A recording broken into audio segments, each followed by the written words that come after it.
ನಾವು ಯಾವ ಯಾವ ವಿಷಯಗಳಲ್ಲಿ ದೇವರಿಗೆ ಲೆಕ್ಕ ಕೊಡುವಂತವರಾಗಿರಬೇಕು ಅಂತೇಳಿ ದೇವರು ಸ್ಪಷ್ಟವಾಗಿ 3 ಅಂಶಗಳನ್ನು ದೇವರು ಮಾತಾಡಿದ. ನಾವೆಲ್ಲರೂ ಕೂಡ ದೇವರಿಗೆ ಲೆಕ್ಕ ಕೊಡುವಂತ ವ್ಯಕ್ತಿಗಳಾಗಿರಬೇಕು. ಯಾಕಂದ್ರೆ ನಮಗೆ ಲೆಕ್ಕ ಕೇಳುವಂತ ಯಜಮಾನನು ಒಬ್ಬನಿದ್ದಾನೆ. ನಮಗೆ ಇರುವಂತ ಪ್ರತಿಯೊಂದು ಕೆಲಸಗಳ ಕುರಿತಾಗಿ ಲೆಕ್ಕ ಕೇಳ್ತಕ್ಕಂಥ ವ್ಯಕ್ತಿ ಒಬ್ಬನಿದ್ದಾನೆ. ನಮ್ಮೆಲ್ಲರಿಗೂ ಕೂಡ ಯಜಮಾನನು ಒಬ್ಬನಿದ್ದಾನೆ. ನಮ್ಮೆಲ್ಲರೂ ಕೂಡ ನಾಯಕನು ಒಬ್ಬನಿದ್ದಾನೆ. ಹಂಗಾಗಿ ಆ ನಾಯಕನು ಮಹಾನಾಯಕನು ಆಗಿರುವಂತ ಆ ದೇವರಿಗೆ ನಾವೆಲ್ಲರೂ ಕೂಡ ಲೆಕ್ಕವನ್ನ ಒಂದು ದಿವಸ ಒಪ್ಪಿಸುವುದಕ್ಕಾಗಿ ದೇವರು ಒಂದು ದಿನವನ್ನ ನೇಮಕ ಮಾಡಿದ್ದಾನೆ. ಆ ದಿನದಲ್ಲಿ ಖಂಡಿತವಾಗಿ ನನ್ನ ಮೊದಲುಗೊಂಡು ನೀವೆಲ್ಲರೂ ಕೂಡ ದೇವರ ಮುಂದೆ ಲೆಕ್ಕ ಕೊಡುವಂತವರಾಗಿರಬೇಕು ಅಂತೇಳಿ ದೇವರು ಸ್ಪಷ್ಟವಾಗಿ ಮಾತಾಡ್ತಾ ಬಂದಿದ್ದಾನೆ. ಓಕೆ, ಆತ್ಮೀಯರು ಲೆಕ್ಕ ಕೊಡಬೇಕಾದಂಥ ಲೆಕ್ಕ ಒಪ್ಪಿಸಬೇಕಾದಂಥ ವಿಷಯಗಳು ಯಾವುವು ಅಂತೇಳಿ ನಾವು ಒಂದು ಸಲ ಜ್ಞಾಪಕ ತಂದುಕೊಳ್ಳೋಣ. ಮೊದಲನೇದಾಗಿ ನಮ್ಮ ರಹಸ್ಯ ಜೀವಿತದ ಕುರಿತಾಗಿ ದೇವರಿಗೆ ಲೆಕ್ಕ ಒಪ್ಪಿಸಬೇಕು.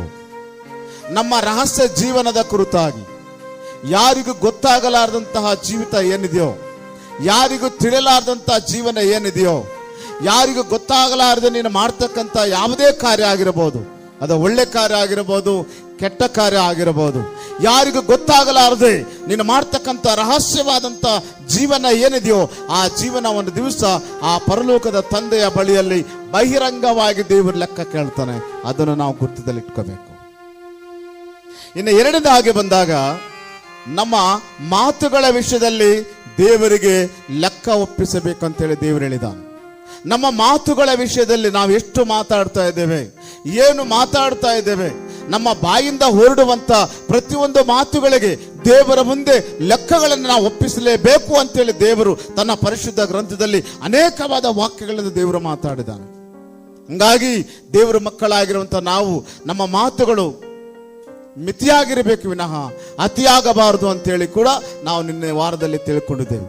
ಹಂಗಾಗಿ ಹೌದಾದ್ರೆ ಹೌದಂತ ಹೇಳಬೇಕು, ಇಲ್ಲ ಅಂದ್ರೆ ಇಲ್ಲ ಅಂತ ಹೇಳಬೇಕು ವಿನಃ ಅದಕ್ಕಿಂತ ಹೆಚ್ಚಿನದು ಸಾತಾನಿನಿಂದ ದುಷ್ಟನಿಂದ ಬಂದಿರುವಂಥದ್ದು ಅಂತೇಳಿ ದೇವರ ವಾಕ್ಯ ಹೇಳ್ತದೆ. ಹಂಗಾಗಿ ನಾವು ಯಾರ ಜೊತೆಯಲ್ಲಿ ಮಾತಾಡ್ತಾ ಇದ್ದೇವೆ, ಹೇಗೆ ಮಾತಾಡ್ತಾ ಇದ್ದೇವೆ ಅನ್ನುವಂಥದ್ದನ್ನ ನಾವು ಮನದಲ್ಲಿ ಇಟ್ಟುಕೊಂಡು, ಮನ ದೃಷ್ಟಿಯಲ್ಲಿ ಇಟ್ಟುಕೊಂಡು ನಮ್ಮ ಮಾತುಗಳನ್ನ ಪ್ರಾರಂಭಿಸಬೇಕು, ನಮ್ಮ ಮಾತುಗಳನ್ನ ಆಡಬೇಕು, ನಮ್ಮ ಮಾತುಗಳನ್ನ ಮಾತಾಡಬೇಕು.